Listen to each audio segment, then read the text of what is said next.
Or let me set the context for the video. Today we're talking about 7 mistakes that I generally see early engineers make in their career. These are primarily experience-based, talking to a bunch of devs in the cohort, at school, otherwise. What are the kind of things that a lot of people are sort of very commonly struggling with? And if you go through the video, you might relate to a few of them.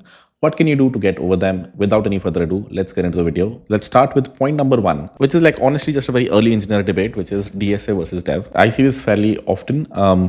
Not as much in our Super 30 or our courses, but outside of it, I think most college people are fairly confused between the two. I think if you're an early engineer and if you want to target an MNC eventually, DSA is super important. It's still the filtering criteria for a bunch of companies. I've been saying this for like more than 5 years, and I think everyone, including me, sort of see it as an unoptimal way to get people in, but it is a way to get into an MNC right now, and hence something you need to focus on. Generally, a good path is to try for ICPC, and in the process, you learn enough DSA to be able to crack most interviews. The other route is to do a bunch of lead code. The only problem there is a false sense of satisfaction that comes with 300, 500 problems on lead code. But I think there are better creators to follow, people to talk to. If you feel like DSA is your route, even though I've done DSA back in the day, today if I were to sit even at an L1 Google interview, I probably won't be able to make it because it's been years since I've done it. And you should definitely do it if you're thinking of sitting for an MNC. On the other side, if you're sure you do like programming, which is what happened with me in my 3rd year, I did DSA, but honestly was fairly bored of it, and I could see myself not reaching the world finals in ICPC. Hence, gained an interest in dev. Ended up liking it so much. I did not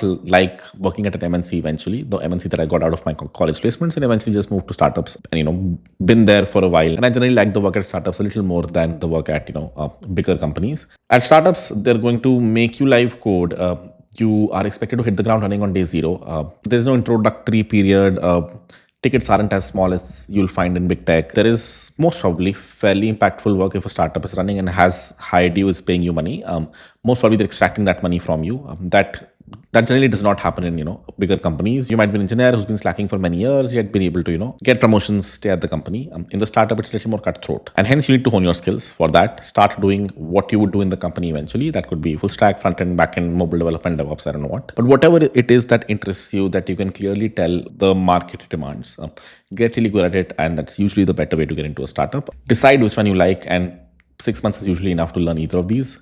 Whatever the technology be it DSA, full stack, backend, frontend, mobile, whatever is your pick. Generally, the better answer here is do whatever interests you. You'll be able to put in more hours in what interests you and hence beat other people at their game. With that, we'll move to point number 2, choosing between creators or courses. Long story short here, I have not followed any creators. I generally don't recommend, you follow any creators, including myself. For learning, I think for a complete beginner, it sort of makes sense. I have initially in my career followed some videos, but I don't think I've learned very well while following videos. I've mostly learned by coding myself or picking up projects or, doing the dirty laundry myself. Would recommend you the same thing. I think it's very easy to get confused between course, a creator, or where to learn from. Generally, project-based learning is the best. So pick a project, generally something that you like, something that you might be able to get people to use, and start to build it, learn the tech stack on the way, rather than, following a video step by step. Unless you're very early, maybe the first time it's fine, but after that, it sort of makes sense to, be a little independent. The earlier you become independent, the better engineer you will be, and, try not to get trapped in video hell or, tutorial hell or whatever, course hell. Try to get it out of it as quickly as possible and code things yourself.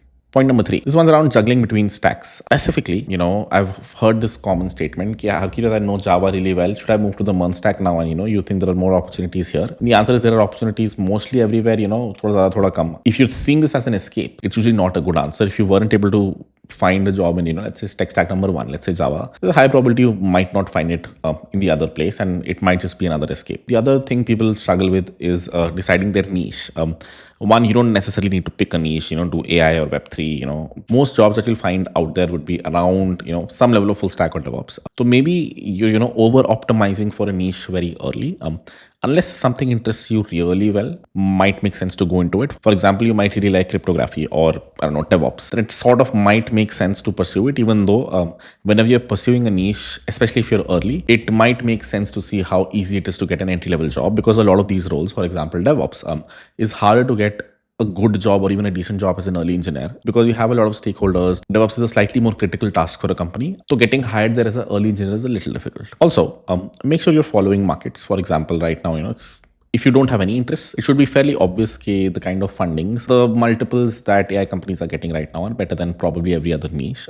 Hence, they might have more firepower or money to throw at engineers. There is also lack of, engineers who have very specific skills in machine learning and AI. So it's probably an obvious, bet to take, technology to learn, company to apply for, compared to something that, might have been super lucrative back in the day. Let's say, WebRTC or even Web3, I would say. Pick your battles right, pick your niche right. If you have no interest, which I would say is 99% of us, we don't know what we really like. And in that case, probably makes sense to just, follow the market and figure out where the job exists. Getting the first job is usually much harder than, any future role that you'll have. So start optimizing for that if you don't have a job right. With that, we'll move to point number 4, worrying about the job market. I think good engineers are getting hired everywhere. Early engineers, later engineers. You need to have the skills of a senior engineer now, even to get, the entry-level job of whatever, 8-10 LPA. That's the only thing that's changed. But thankfully, that's never been too difficult. You can complain on one side that the market is too unfair, or you can just, gain the skills that you anyways were supposed to once you got into the industry and were working for like 2 years. So the good thing is you're just expected to be a good engineer at an entry level, which was not expected before. Mostly what happens in a coding career is either people take the EM route, which is they become managers, they sort of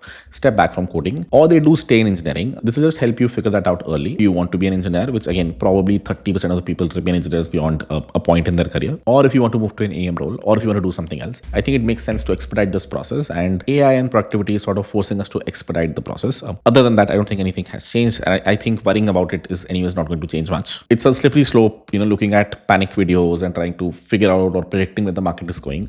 In the end, what has remained true amongst all of this chaos is, people are hiring engineers. At our at least on-site batches, or look at an IIT, look at even an NIT for that matter, the CS batch is usually doing well, like probabilistically doing really well. If you reach an IIT CS, unless you screw up royally, there's no probability of you not getting a job. So if you can, which I guess gets harder, if you've not been getting a job for like a year and been coding. But generally, I feel like if you've been actually coding for a year, it's hard for you to not get something, be it an internship, but like mostly a job. Either you're not applying correctly or you've not spent your time learning the right way. And when I say learning the right way, I just mean, building projects, harder, ambitious projects every day and learning something new. The bad thing about dev is there's no easy way to quantify if someone's a good dev or if you're improving every day. That's not true for, DSA because, there's some sort of a rating, some sort of a rank, and you can see if you're improving or not. Here, it's a little difficult. So it's very important to be self-accountable and not lie to yourself, know if you're growing every day or not. With that, we move to the 5th point, which is waiting for the magical offer.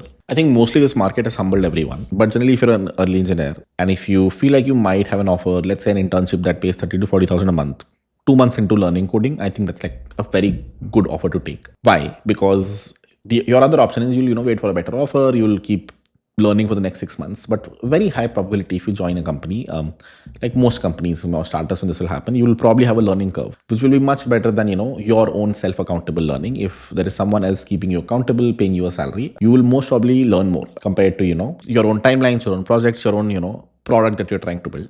If you're building it for someone else, even if it's like a simpler product, if it is hitting users, the learning that you will get over there, the feedback that comes from the users and you improving on it is the dev journey that's good to see early compared to, spending 2 years building your own projects, which is not hitting production, by which I mean, no one's using them. Most resumes I look at, like I think rarely have I seen a resume where I've seen a project which does not have a Vercel link, or even if it doesn't, it has real users. I think that's a fairly impressive thing to show. Your project, company project, if it is a live link out there, there are a lot of questions that you can ask someone, a lot of holes you can poke in their, journey of building that product and the kind of challenges they might have faced. That's very hard to do if you've just cloned projects from various places. Hence, strongly recommend if you get an early offer, that means full-time 8 LPA plus, intern 30K plus, and you're early, this is your first offer, it's only been 3 to 6 months that you've started coding, I would take it. Eventually, when the magical offer is supposed to happen, will happen, or might not happen ever. But the learning of working under someone is usually better than, building your own projects. Point number 6, applying to jobs without skills or, doing open source contributions without actually understanding what you're doing. Basically, I don't know, I think there's a small population of people who feel,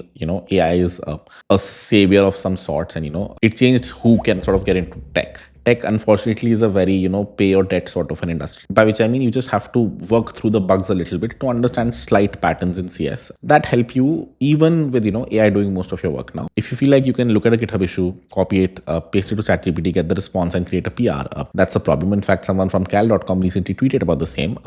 He reminisced about the time back when people actually put in the effort to, create a pull request, test it locally, let the maintainers know what they've done, compared to what's happening right now, which is, a lot of AI slop. There's no real hack now that AI is here, and even if it's better than most human beings, it's very obvious if you're using it, and it's mostly is going to piss the other side. So don't try skipping a step of paying your debts of learning the patterns that exist in programming by actually trying to debug things.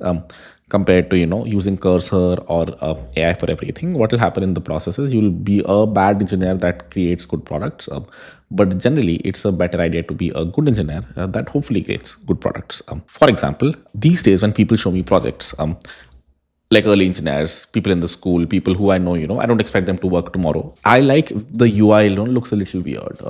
If it looks unique, in the sense, even if it looks bad, I can tell it's not vibe coded. Let me just show an example of Hrithik here.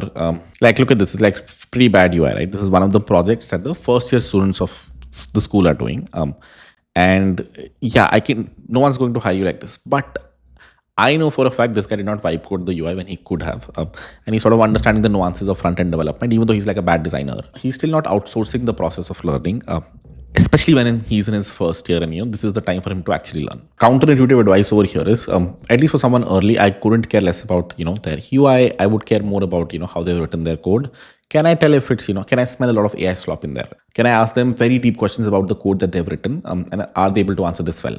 I know this. I do this for a living now. I take at least 30 interviews a week right now. If you look at my calendar for this week, most weeks I have interviews lined up for the next Super 30, and it's the same questions I'm asking. It's the same process that I follow, and the process sort of works fairly well. If you have 2 to 3 good projects, if you're able to explain your code well, and I keep pushing to a point where you don't know the answer to something, but if you are able to get to that point, I think it's a very good sign, and usually an accept in Super 30. And most obvious rejects are either the project is very simple, or again it's very obviously vibe coded, or even if it's not vibe coded, you've copied it through a video, you're not able to explain a lot of things yourself. The other thing is like lack of consistency also. Like a lot of times people show projects, but they're like 8 months old, and they don't have anything to show. So my very obvious question to them is, what have you been doing for the last 8 months? If you really like coding, you'd probably not, you'd not have a gap of 8 months. You'll probably have a gap at max of like 3 days. But other than that, you'll be building something. If you're not doing that, then, I get it. You want a job right now, but you're probably not as interested in CS, and this will remain like a very interest-driven field eventually. So figure out if you're actually interested to stay or not. The last point is just being nonchalant towards a community. I get that we are shy people. I've been shy myself, but at least in my college, I've made friends that I know are smarter than me when it comes to CS. I had friends who've been doing coding since they were 6 years old, were very obviously much better than me, never sat for campus placements, always went for higher studies. I could tell, they have 10 years of experience ahead of me, and just being around them is going to make me a better coder. Honestly, I never wanted to do coding. I wanted to do other things, but being around these people, I could tell, this, if I sort of get interest in CS, I feel like there's a lot more magic that I can bring to the world compared to, whatever else I was thinking of doing. That only happened because, keeping my shy nature on one side, at least with this, group of technically smart people, I was able to interact well. If you talk to anyone in Super 30, you'll tell them that the biggest thing that they got was the network around them. The same, I think, is true for IITs. The people is sort of, what ends up making everyone better, and the same happened for me when I went to my college. You can only see these network effects in hindsight, so try to push for those network effects. Try to find those people around you that are obviously much smarter than you, and everything else is actually a piece of cake. You actually never spend your time worrying about anything else, worrying about the market, worrying about what project should I pick, worrying about what stack should I pick. If you have that group of smarter people than you know what they say, if you're the smartest person in a room, you're probably in the wrong room. Always strive to be the dumbest person in the room that you're in. That's it. That's 7 mistakes that I think early engineers make. To recap, point number 1, DS versus dev, just pick whatever interests you. Point number 2, following creators, or just don't spend too much time or energy figuring out what creator to follow whatever gives you value, and if not, just move on. Point number 3, stop juggling between stacks. Try to pick one that interests you and go deep in it. Point number 4, don't worry about the market. Stop watching videos about the market. It'll go where it has to go. You focus on whatever interests you. Point number 5, don't apply for jobs before you have any skills. Don't create open source contributions if you don't understand what you're doing. And point number 7, try to make friends that are smarter than you. If you want to get good at CS, the best thing you can do is find and work for people who are smarter than you. With that, I end the video. I'll see you guys in the next one. Bye bye.